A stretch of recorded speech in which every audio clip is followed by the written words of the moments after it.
Jour particulier, c'est Pâques. Vous savez quoi, je me suis dit, c'est Pâques, tous les chrétiens seront là ce matin. Bon, pas tout à fait le cas, mais en tout cas, je crois qu'ils ont raté quelque chose quand même. Oh Seigneur, je suis un peu triste, mais je crois que Waouh. Seigneur, merci en tout cas pour ta présence. Merci Seigneur. Alors, bien sûr qu'on est des enfants de Dieu, on sait ce que c'est Pâques. D'ailleurs, moi j'ai coutume de dire que les enfants de Dieu que nous sommes, on fait Pâques tous les dimanches. C'est vrai. Mais je pense aussi quand même, vous savez, quand on regarde, alors on n'est pas dans l'Ancienne Alliance, mais c'est pas on a tout jeté dans l'Ancienne Alliance, mais voilà, dans l'Ancienne Alliance, Dieu avait instauré des fêtes. Et il y avait la Pâque. Alors, c'est la Pâque qu'on fête aujourd'hui, c'est pas la Pâque de l'Ancien Testament, c'est la Pâque chrétienne. Mais il me semble quand même que c'est un sens, quand Dieu a institué les fêtes, c'était des moments particuliers où le peuple de Dieu se regroupait et se retrouvait ensemble pour vivre des moments spéciaux.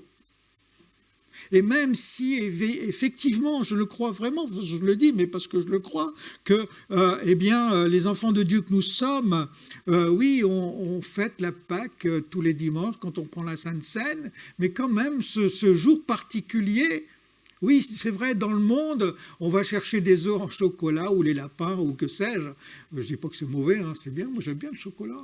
Vous aussi certainement, je ne sais pas. Mais enfin, il y a quelque chose de plus important que ça quand même. Et voilà, ce matin, j'aimerais qu'on s'arrête sur ce qui est vraiment pour nous Pâques. Si c'est juste une fête, ou si c'est juste quelque chose dans le calendrier, ça ne sert pas à grand-chose quand même. Mais en fait, Pâques, c'est quelque chose de spécial. Et je ne sais pas si je l'ai déjà dit, mais le titre de ce message ce matin, c'est « La bonne nouvelle du jour ». Oui, on est des enfants de Dieu, on sait, Jésus est mort, il est ressuscité.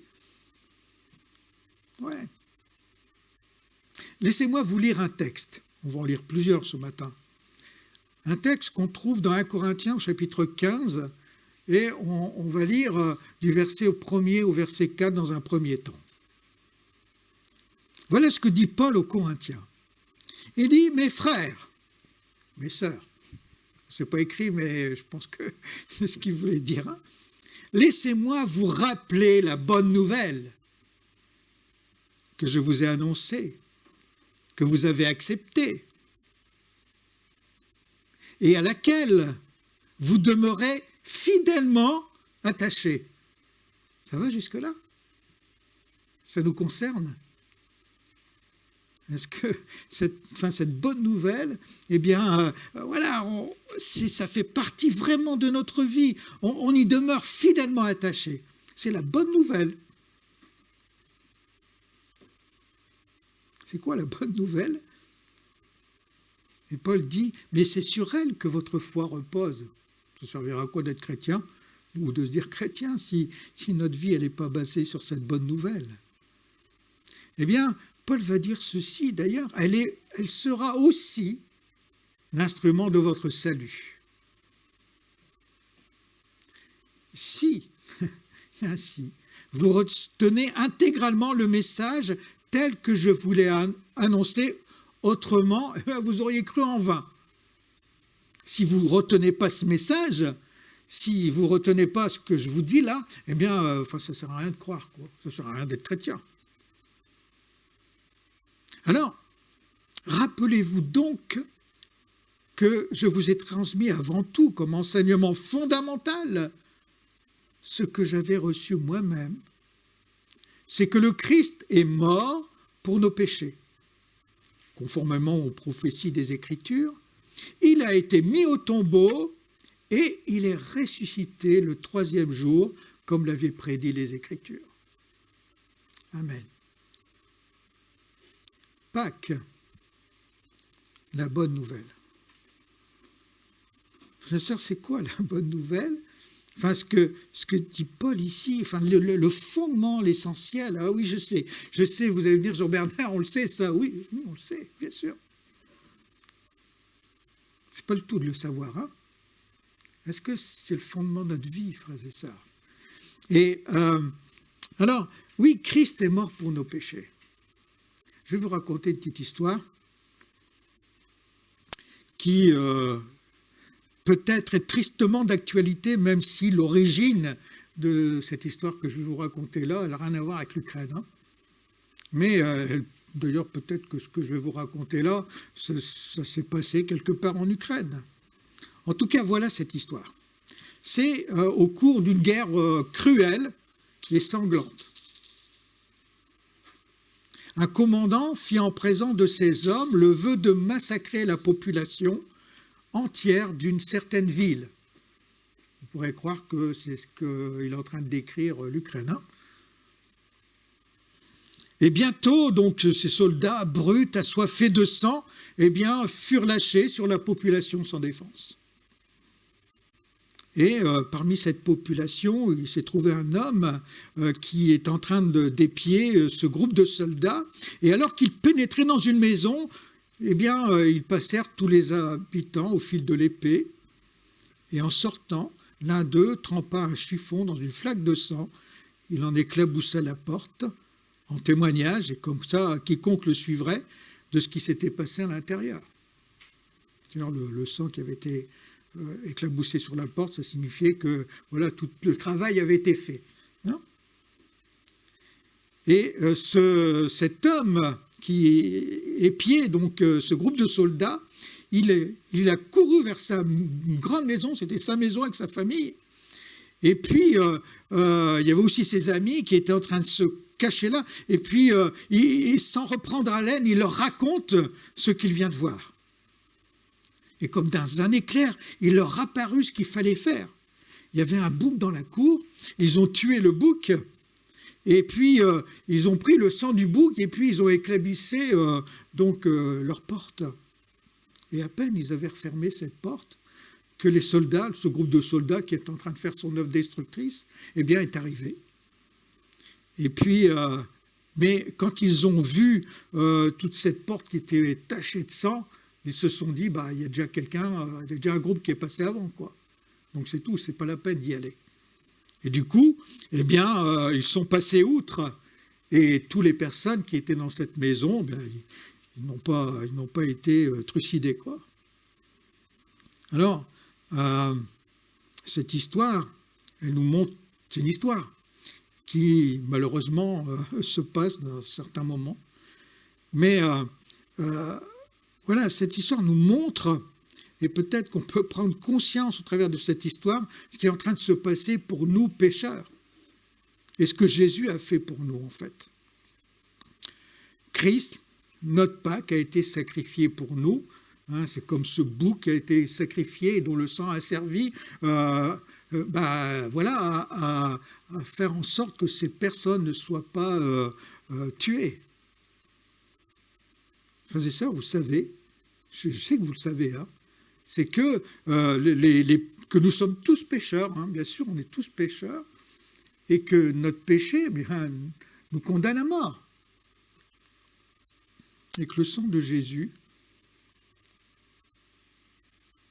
ce sang qui est mis sur les portes, qui a été mis dans cette histoire sur les portes, a permis le salut. Ça me fait penser à quelque chose. Je peux faire une autre analogie.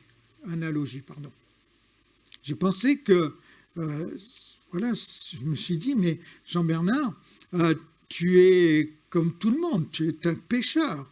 En fait, oui, je suis malade du péché, on va dire ça comme ça, hein, comme chacun d'entre nous. C'est aussi ce que la Bible nous dit. Hein. On est malade du péché, on a une maladie en nous. outre le fait que je sois pécheur, d'ailleurs, j'ai aussi d'autres maladies. Par exemple, je fais de l'hypertension.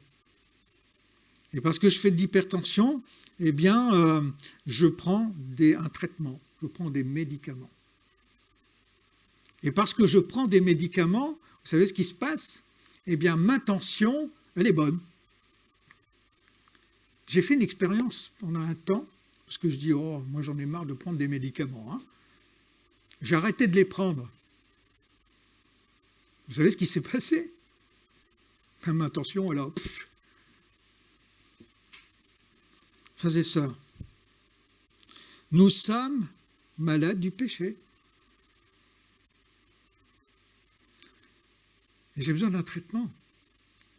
Nous avons tous besoin d'un traitement. Et le traitement, c'est Jésus mort à la croix. C'est le seul traitement que nous pouvons avoir qui permet d'effacer notre péché. Il n'y en a pas d'autre. Et frères et sœurs, si on ne prend pas ce traitement-là, si on arrête, je veux dire ça comme ça, hein, de vivre le fait que Jésus soit mort pour nous sur la croix à cause de nous, eh bien, si j'arrête de prendre ce traitement-là, la maladie du péché en moi va reprendre le dessus. C'est une évidence. Je veux dire, il suffit... voilà, c'est sûr que c'est comme ça que ça se passe. Ça, je le sais. Je le sais bien. Je suis sûr que vous le savez aussi. Frères et sœurs, le malade du péché que je suis a besoin de ce traitement que seul Dieu peut m'offrir, que seul Jésus a offert à chaque homme, chaque femme sur la surface de la terre au travers de la mort sur la croix. Il n'y en a pas d'autre traitement pour cette maladie-là. Je dois prendre ce traitement. Et parce que je prends ce traitement, eh bien, l'effet de ce traitement se concrétise au travers de la résurrection de Jésus. Frères et sœurs, Jésus est mort sur la croix, et on va lire des textes après, je sais que vous le savez, mais je pense que justement, comme on est dans cette fête de la Pâque, il faut qu'on prenne en compte dans notre vie tous ces éléments-là.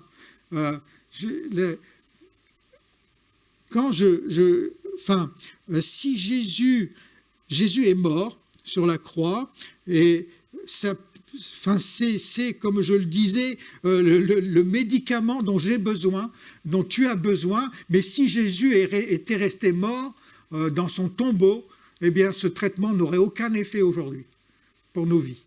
Ça ne servira à rien. Frères et sœurs, Jésus est ressuscité, ça change tout.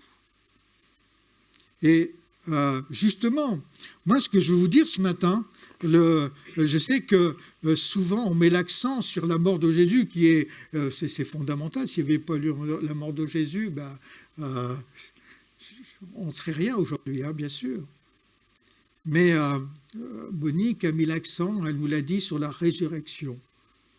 Et Pâques, comme tous les dimanches quand on prend la Sainte Seine, d'ailleurs, ce qu'on fait, oui, il y a la mort de Jésus. On ne peut pas passer à côté, mais plus que la mort de Jésus, je me permets de dire ça, c'est la résurrection de Jésus qui fait que nous, on peut être vivant aujourd'hui, vivre pour l'éternité. On va continuer cette lecture de 1 Corinthiens, mais on va lire maintenant à partir du verset 12. Voilà ce que dit Paul. Nous prêchons donc que le Christ est revenu d'entre les morts. Comment alors quelques-uns peuvent-ils dire que les morts ne se relèveront pas? Si tel est le cas, le Christ non plus n'est pas ressuscité. Et si le Christ n'est pas ressuscité, nous n'avons rien à prêcher et vous n'avez rien à croire. De plus, il se trouve que nous sommes de faux témoins de Dieu puisque nous avons certifié qu'il a ressuscité le Christ. Or, il ne l'a pas fait s'il est vrai que les morts ne ressuscitent pas. Car si les morts ne ressuscitent pas, eh bien le Christ non plus n'est pas ressuscité. Et si le Christ n'est pas ressuscité, alors notre foi est une illusion. Vous êtes encore plein dans vos péchés s'il n'y a pas la résurrection. Il en résulte aussi, d'ailleurs, dans ce cas-là, que ceux qui sont morts en croyant au Christ, eh bien, sont perdus. Écoutez bien ce qui est dit aussi au verset 19.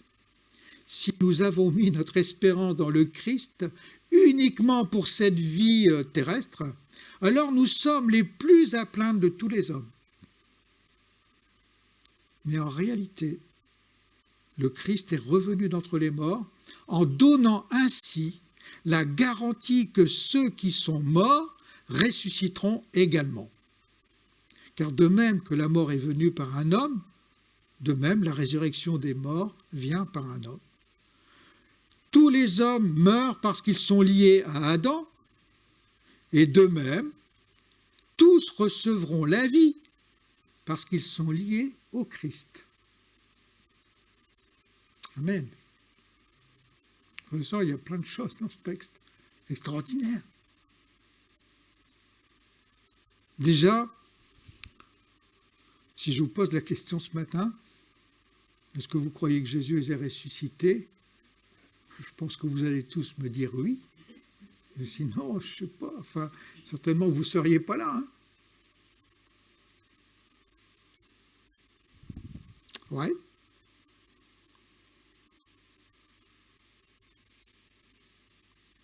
C'est fondamental d'avoir en nous, frères et sœurs, cette certitude. Je veux dire, c'est comment les gens, enfin, en général, quand on parle de résurrection, on nous prend pour des fous. C'est pas naturel, la résurrection. Ça n'existe pas. Enfin, dans notre humanité, dans notre raisonnement, nous, avec nos limites humaines, ça n'existe pas. Mais si je crois, encore, enfin, comme le dit Paul ici, mais si tu penses, si tu acceptes de penser qu'un homme ne peut pas ressusciter, eh bien, je veux dire, tu peux partir. Je veux dire, il y a la résurrection de Jésus, elle ne sert à rien parce qu'elle n'existe pas dans ce cas-là. Et donc, tout ça pour dire que si je crois que la mort de Jésus peut me donner le salut et ce médicament, comme je disais tout à l'heure, pour moi, être guéri du péché, que mon péché soit effacé, eh bien, il faut que j'aille plus loin que ça, il faut que je croie profondément en moi que non seulement Jésus est ressuscité des morts, mais qu'un jour, pour moi, il y aura aussi la résurrection. Mes frères et sœurs, d'ailleurs, que je le crois ou non, il y aura forcément de résurrection. Ne nous trompons pas, je le rappelle, je sais que vous le savez aussi de nouveau, mais ne nous trompons pas, que je sois chrétien, que je fasse partie de cette fiancée qui deviendra l'épouse de Christ ou non, un jour, je ferai partie de la résurrection. Soit je ressusciterai pour vivre l'éternité avec mon Seigneur, ou soit je ressusciterai pour vivre l'éternité avec Satan en enfer. Que je le veuille ou non. Mais c'est ça qui est dit aussi, c'est-à-dire que la résurrection, Christ est ressuscité, c'est un fondement, on ne peut pas passer à côté. C'est un fondement. Et parce que Christ est ressuscité, eh bien, un jour ou l'autre, que je le veuille ou non, je ressusciterai aussi. Ça, c'est fondamental.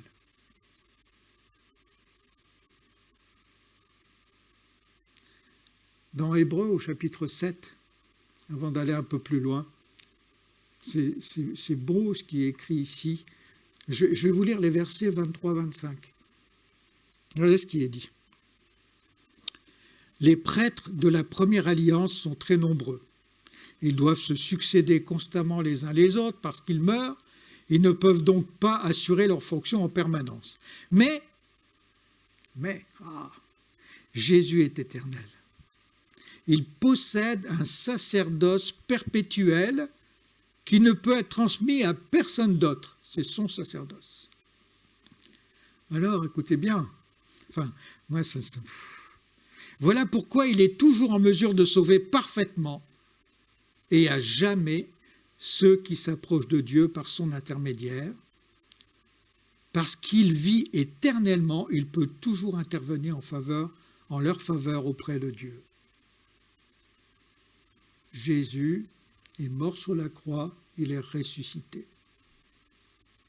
Frères et sœurs, tout à l'heure dans le texte de Corinthiens, on a lu, mais ça c'est mon espérance forte, entière, totale, et j'espère que c'est la vôtre aussi, forte, entière, totale, que tout, au verset 22, on a dit que tous recevront la vie parce qu'ils sont liés à Christ.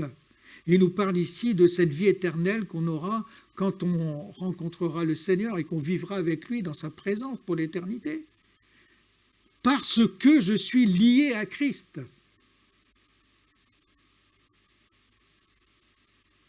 La question, est-ce que je suis lié à Christ ?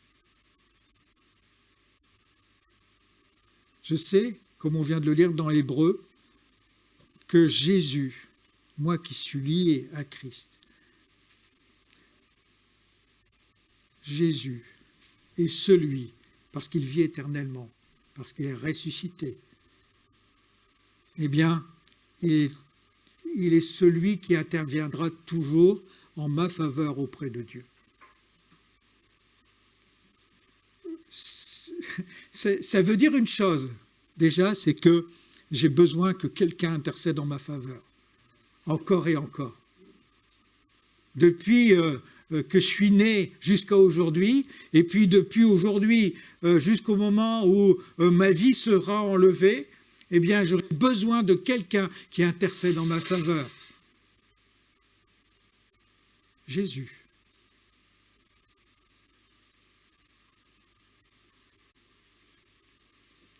Frères et sœurs, je vous parle en ce moment de la bonne nouvelle du jour. Frères et sœurs, ça sera demain encore la bonne nouvelle du jour. Hein. Et puis après-demain, ça sera encore la bonne nouvelle du jour. Frères et sœurs, je vous parle ce matin, bien sûr, de la mort de Jésus, hein, c'est comme ce sang qui a été répandu sur la porte, là. On a cette même image dans l'Ancienne Alliance, hein, avec lorsque le peuple d'Israël a quitté l'Égypte. Mais, frères et sœurs, j'ai repris cette histoire parce que peut-être elle nous parle en se disant, mais quand le peuple est sorti du pays d'Égypte, ça fait tellement longtemps. C'est tellement loin. Frères et sœurs, ce qui se passe en Ukraine aujourd'hui, c'est pas loin, hein, c'est aujourd'hui. Aujourd'hui, j'ai besoin du sang de Jésus. J'ai besoin qu'il soit mort sur la croix et j'ai besoin qu'il soit ressuscité. Donc, la résurrection de Christ est fondamentale dans nos vies. Et puis, le troisième point ce matin, c'est que justement, si Jésus-Christ est vraiment ressuscité, si vraiment je le prends en compte dans ma vie, frères et sœurs, il y a forcément des conséquences. Il y a forcément des implications dans ma vie. C'est pas impossible autrement. Je vais reprendre mon image de mon traitement sur l'hypertension. Je veux dire que ce traitement que je prends a des conséquences qui sont bénéfiques pour moi. Ma tension avec le traitement, elle est bonne.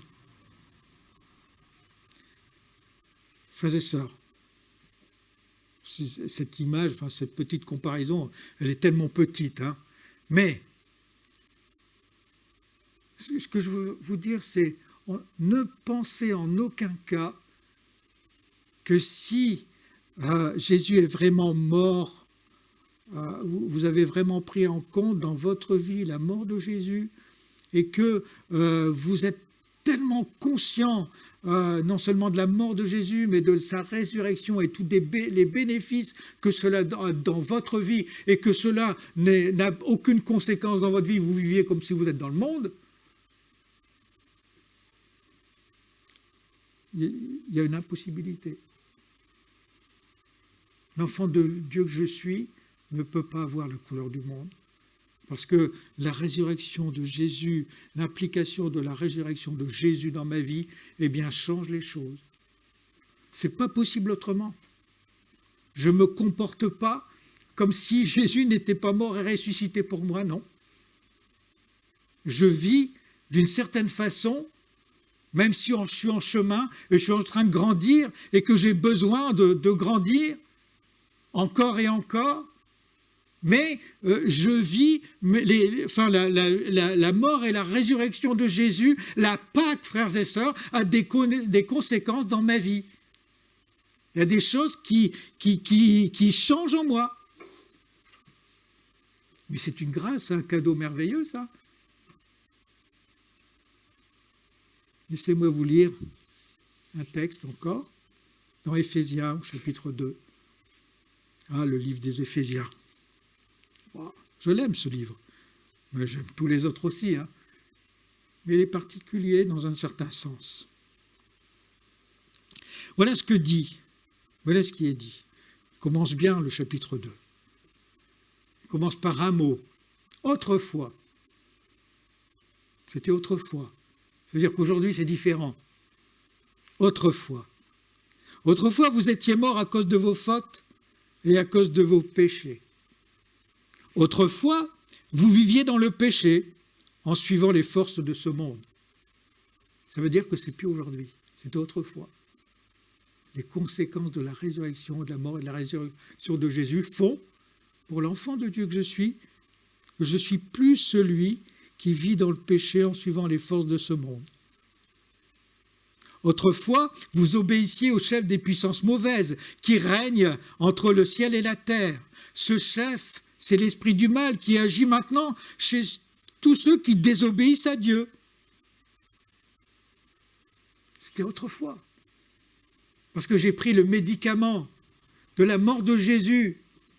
Et parce que le traitement, sa résurrection agit en moi, eh bien aujourd'hui c'est différent.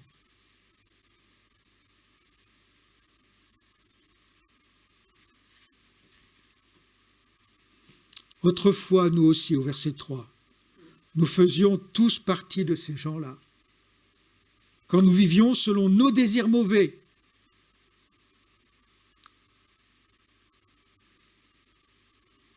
les désirs de notre nature adamique. Vous savez quoi, on a toujours besoin de les faire mourir. Hein. C'était autrefois. Aujourd'hui, je ne vis plus. Ce qui compte pour moi, c'est pas de satisfaire à la nature de mes désirs adamiques. Ils sont toujours là. Mais je les fais passer au travers de la mort et de la résurrection de Jésus. Je fais des choix dans ma vie. Donc autrefois, nous faisions tous partie de ces gens-là, et quand nous vivions selon nos désirs mauvais, alors nous obéissions à ces désirs et à nos pensées mauvaises. Et puis à cause de notre nature, eh bien, on méritait la colère de Dieu comme les autres. Ça me fait redire encore une fois que si pour moi, j'arrête de prendre ce médicament de la mort de Jésus avec le traitement de sa résurrection, je retombe dans la même situation que les autres.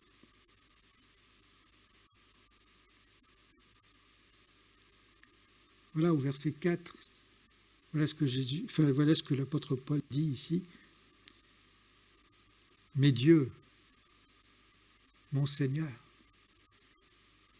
ton Seigneur aussi, Dieu, il est riche en pitié. Il me connaît. Il nous aime d'un grand amour. Est-ce que tu peux dire ce matin, Dieu m'aime? Moi, j'aimerais que vous puissiez le dire, le proclamer. Dieu m'aime d'un grand amour. Pas avoir peur de le dire. Dieu m'aime. Je proclame la réalité.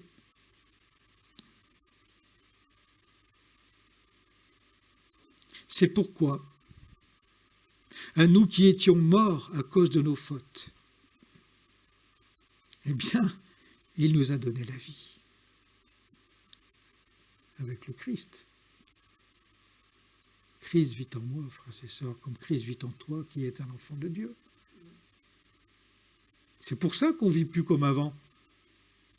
Parce que si tu vis comme avant, enfin je sais pas comment je pourrais dire autrement. Si tu vis comme avant, c'est que Christ n'est pas en toi. Je ne sais pas comment on pourrait dire autrement. Frères et sœurs, la Pâque a des conséquences dans ma vie. La Pâque change ma vie. Oui, il nous a donné la vie avec le Christ. Oui, vous êtes sauvés grâce à la bonté de Dieu. Je ne suis pas sauvé, c'est vrai, grâce à ce que je fais. Non, c'est grâce à la bonté de Dieu. Ouais, voilà, je reviens sur le fait, je précise juste les choses. Tout ce que je peux faire dans ma vie, toutes les bonnes choses que je pourrais faire, n'achèteront jamais mon salut, ça c'est clair. Mais en même temps, parce que je suis sauvé par grâce, je ne vis plus comme avant. C'est pas parce que je veux faire, mais c'est parce que je suis sauvé par grâce que je ne vis plus comme avant. Je ne sais pas si vous voyez un peu la différence.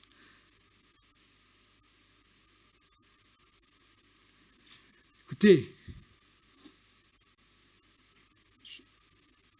j'ai perdu le verset, je suis reversé au verset 4, je crois. Mais Dieu est riche en pitié, ça je vous l'ai déjà dit. C'est pourquoi nous qui étions morts à cause de nos fautes, il nous a donné la vie avec le Christ. Oui, vous êtes sauvés grâce à la bonté de Dieu. Ouais, voilà, au verset 6. Avec le Christ Jésus, il nous a réveillés de la mort. Et avec lui encore, il nous a fait asseoir dans les cieux. Avec le Christ Jésus, juste une remarque de ce que Paul est en train de dire ici. Toi qui as Jésus dans ta vie, toi qui vis la Pâque tous les jours, je vais dire ça comme ça, eh bien, il nous a réveillés de la mort, c'est-à-dire il nous a déjà ressuscités. Parce qu'on est mort. En tant que pécheur, on est mort, en tout cas spirituellement parlant. Eh bien, il nous a réveillés, c'est-à-dire que c'est déjà fait. Et si c'est déjà fait, eh bien, je le vis, quoi.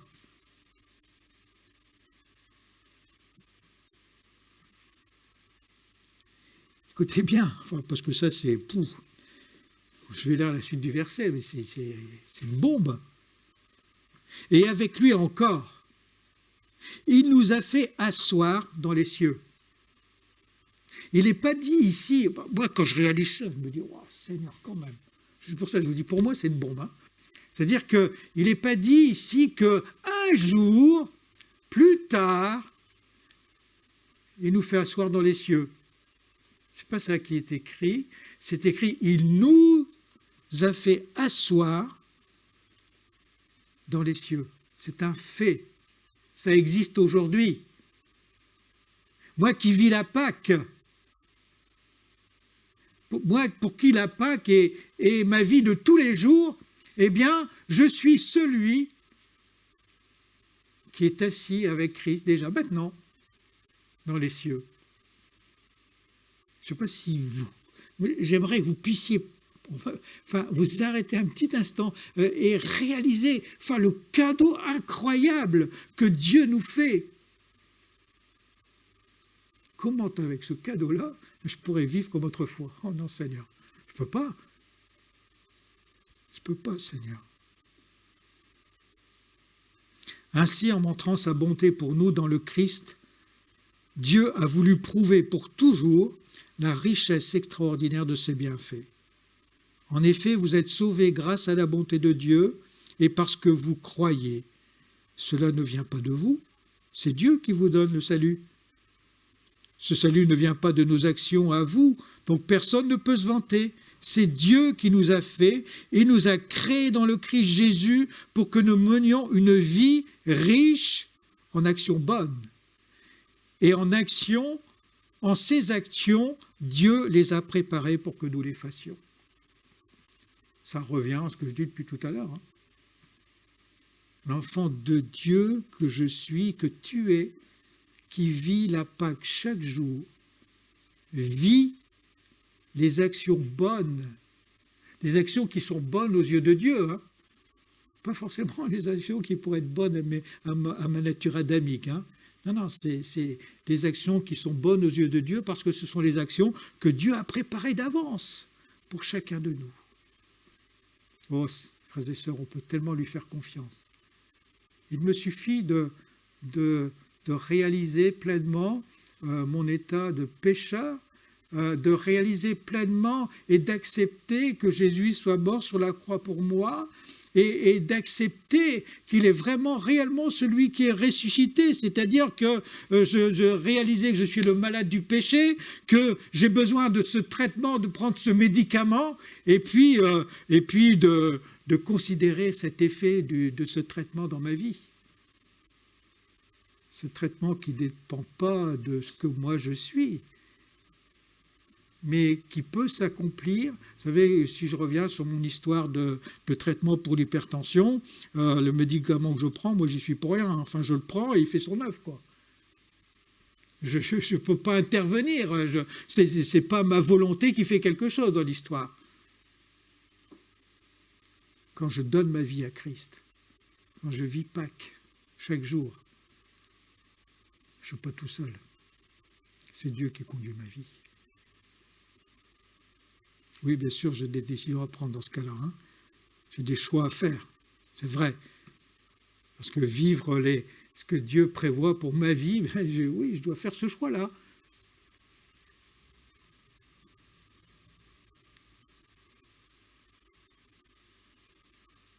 Écoutez, pour terminer, je vais vous lire un dernier verset, enfin quelques versets encore.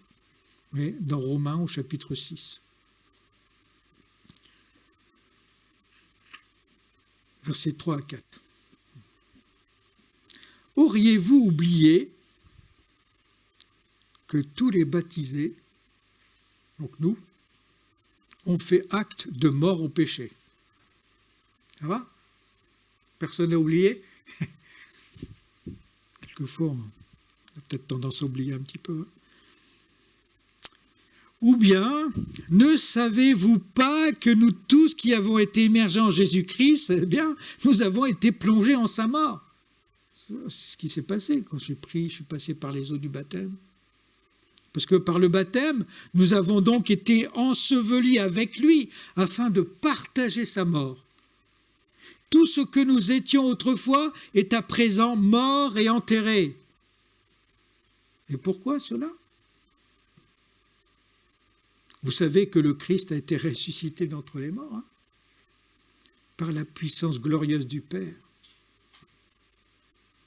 Alors, nous aussi, toi, qui vis la Pâque tous les jours, moi, tout au moins qui veux la vivre, eh bien, j'ai reçu une vie nouvelle. Et nous sommes appelés les uns et les autres, toi, moi, je suis appelé à mener mon existence, ma vie de tous les jours, sur un plan nouveau. Voilà ce que dit Paul aux Romains, ici.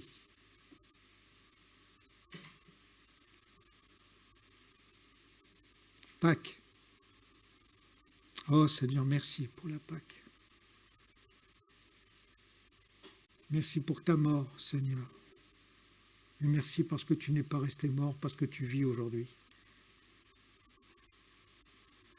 Je te dois tout. Tu lui dois tout.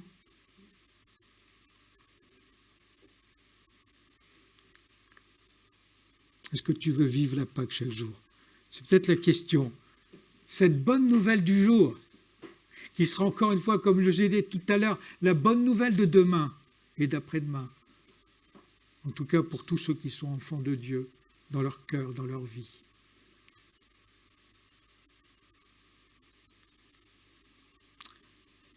Est-ce que ma vie avec Dieu, peut-être qu'on peut, je dirais, se dire les choses comme ça, je ne sais pas, hein.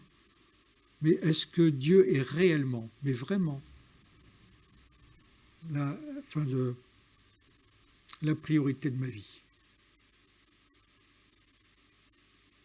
Je veux me poser la question. Je vous laisse cette question, je termine là-dessus, sur cette question.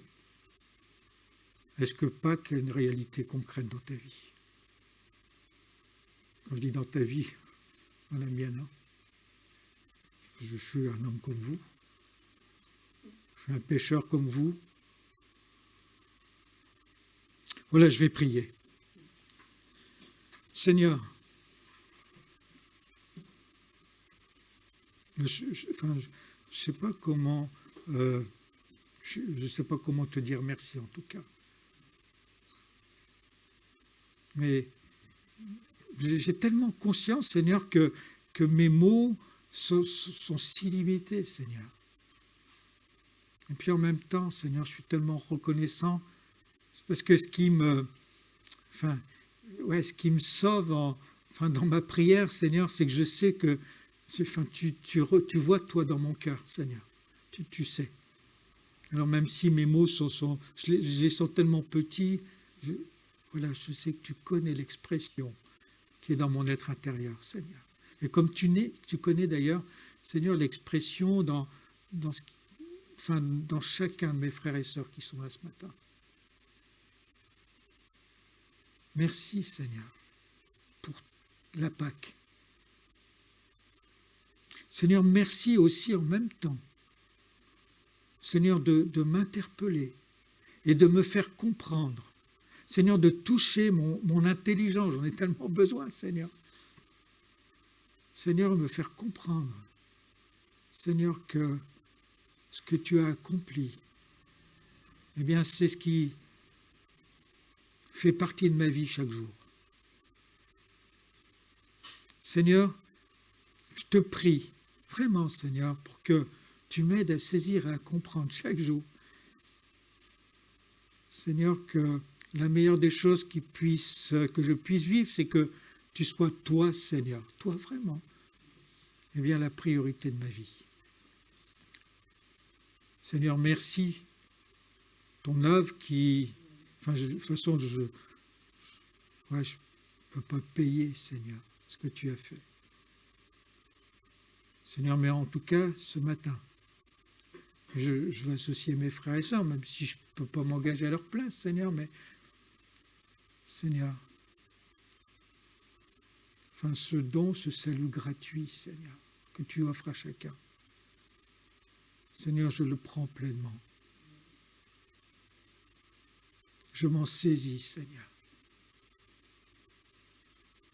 Seigneur, de nouveau, Seigneur, je veux te dire à quel point je te suis reconnaissant, Seigneur, pour ce temps que nous avons pu passer, Seigneur, ce matin dans ce culte, mais Seigneur, ce temps, Seigneur, où on a pu passer avec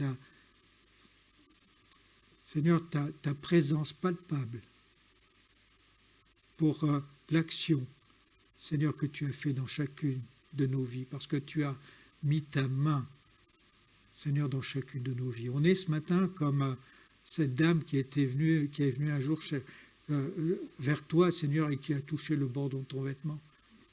Seigneur, tu as laissé ta puissance agir dans cette dame, et puis, Seigneur, c'est ce que tu as fait ce matin pour nous tous, Seigneur. Alors, tu vois, Seigneur, je vais peut-être terminer ma prière en te disant, Père Saint, au nom de Jésus,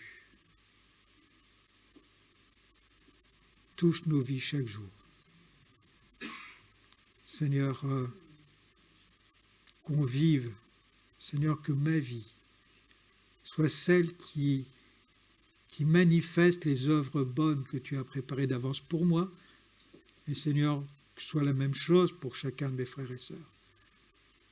Seigneur, là aussi nous te devons tout, Seigneur. Alors je te rends grâce et je te bénis, oh Dieu, merci. Amen.